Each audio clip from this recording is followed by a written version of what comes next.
পবিত্র কুরআনুল কারীমের ১ নম্বর সূরা সূরাতুল ফাতিহা তেলাওয়াত করেছি। মহান আল্লাহ পাক রব্বুল আলামিন উক্ত সূরার আয়াতগুলিকে সামনে রেখে আমলের নিয়তে আমাকে কিছু বলার এবং আপনাদেরকে শোনার ও আমল করার মতন তৌফিক দান করুক। সকলে বলি আমিন। সম্মানিত হাজিরিন, সূরা ফাতিহার সাথে আমরা সকলেই কম বেশি পরিচিত, ঠিক কিনা? আমরা মুসলমান। যদি কোনো মুসলমানের এই সূরা ফাতিহার সাথে পরিচয় না থাকে, তাহলে তাকে কি মুসলমান হিসেবে ধরা যাবে? কখনো না।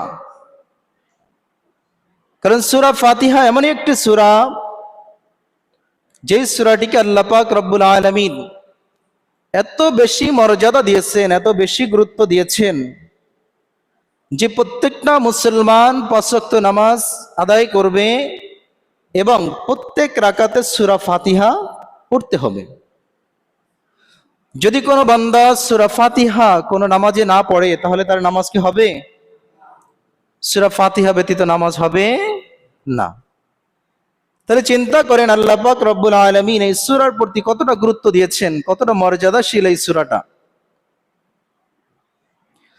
সূরাটাকে আল্লাহ তাআলা এত বেশি মর্যাদা দিয়েছেন যে আল্লাহ পাক রব্বুল আলামিন নামাজের মাধ্যমে এই সূরার মাধ্যম দিয়ে বান্দার সাথে আল্লাহর সাথে কথোপকথন হয়।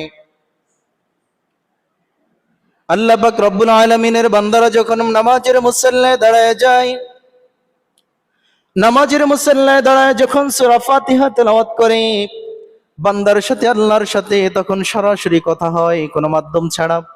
সুবহানাল্লাহ, কোনো মাধ্যম লাগে না আল্লাহর সাথে কথা বলতে। সূরা ফাতিহার মাধ্যমে আমরা যেভাবে কথা বলতে পারি। আল্লাহ পাক রব্বুল আলামিন এই সূরাটাকে নাজিল করেছেন মক্কায়। সূরাটির আয়াত সংখ্যা হচ্ছে ৭টি। এই সূরাগুলোকে আল্লাহ পাক রব্বুল আলামিন এই সূরাটিকে ৩টি খণ্ডে বিভক্ত করেছেন।